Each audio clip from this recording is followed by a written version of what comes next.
Bonjour tout le monde, Luc Olivier de RPM. Cette semaine, mon véhicule à l'essai est le Ford Expedition, le gigantesque Ford Expedition.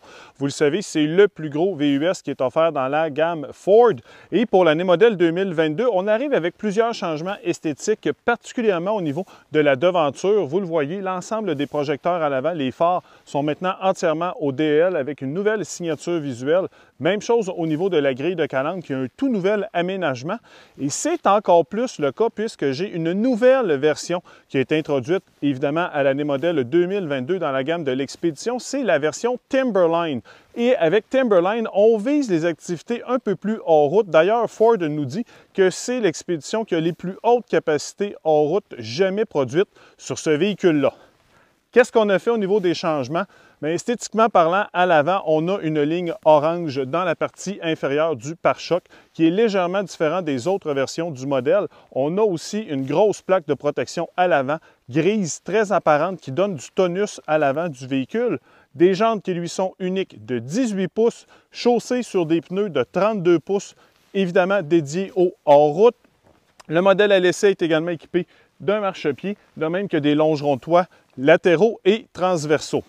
Toutefois, ce qui fait que ce véhicule-là est nettement plus capable, c'est au niveau de ses suspensions. Suspension amortisseur, c'est recalibré, c'est adaptatif également en fonction du mode de conduite que l'on va adopter. Et la garde au sol est maintenant de 10,6 pouces, contrairement à 9,8 pour une version régulière du Expedition.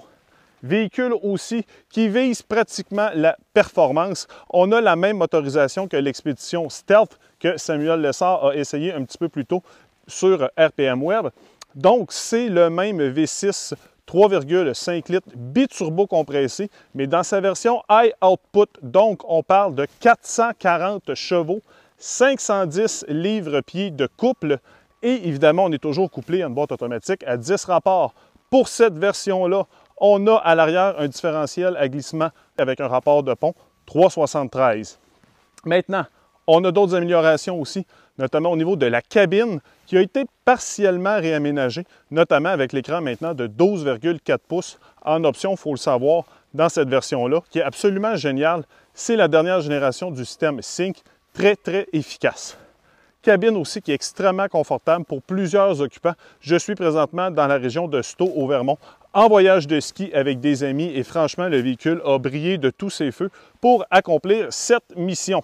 Maintenant, est-ce que c'est un véhicule qu'on vous recommande, le Ford Expedition? Oui, c'est un produit qu'on recommande chaudement du côté de RPM. C'est même le meilleur véhicule, selon nous, dans le segment des utilitaires sport pleine grandeur. Pour avoir l'ensemble des détails sur mon analyse de ce véhicule-là, je vous invite évidemment à lire mon essai routier sur rpmweb.ca. Bonne journée tout le monde!